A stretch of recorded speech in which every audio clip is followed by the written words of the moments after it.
আপনারা বিগত 16 বছর টকশো দেখছেননি টিভিতে? কিতা দেখছেন? তো আওয়াজ দিনা টিকটক দেখেন বই বইয়া তো কথা তো কইতেন, বলে হ দেখছি। কিতা দেখছে? 5টা নাস্তিকরে বসাইতো টকশোতে আর একজন আলেম রে নিত। এটা পরিকল্পিতভাবে আলেম সমাজকে সমাজের সামনে মানে পরিকল্পিতভাবে অপমান করা, এটা হলো তাদের মূল টার্গেট ছিল। তখন এরা উপস্থাপন যে করে এটা শুদ্ধ নাস্তিক। তো একজন আলেমরে বসাইতো, ওই 5-6টা মিল্লা হুজুরে ধরত।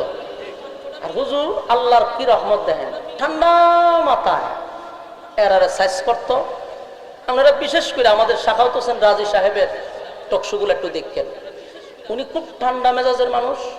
টকশোতে যখন নাস্তিকরা ওনারা ধরতো, উনি ঠান্ডা মাথায় সবগুলারে সাইজ করত।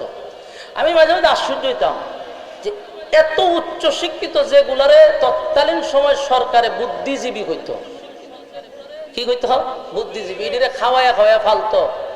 যেমন একটা আছেন মুরগি চুরা শাহরিয়ার কবি, এটাও আছেন বলে বুদ্ধিজীবী।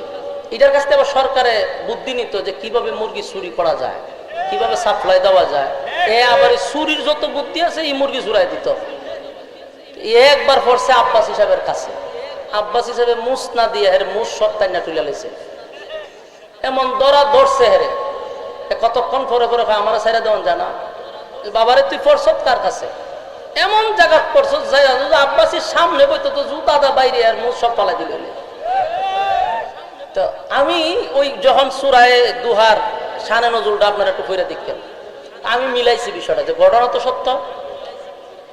তৎকালীন সময় 1400 বছর আগে মক্কার মানুষটাই বলতেছে যে মুহাম্মদের কাছে যে এলেম, এটা আসমানি এলেম।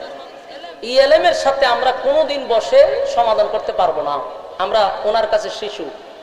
ঠিক 1400 বছর পরে আমি টকশোতে দেখলাম বাংলাদেশের বড় বড় বুদ্ধিজীবী এবং বাহির থেকে ডিগ্রিওয়ালা এত শিক্ষিত লোকরা যখন আলেমদের কাছে বসে আর একজন হুজুর কথা বলতে থাকে, এরা অসহায়ের মতো তাকায় থাকে। কারণ এই বলনটা কিসের এলেম? আসমানি। তোমরা ডিগ্রি আনছো বাহির থেকে। আরো কিছু এক্সাম্পল আমি আপনারা দিই। বাংলাদেশের 64 জেলায় ওয়াজ করে আমাদের একটা অভিজ্ঞতা আছে। যেমন আমাদের আগে অনেক সময় প্রধান অতিথি রাখে,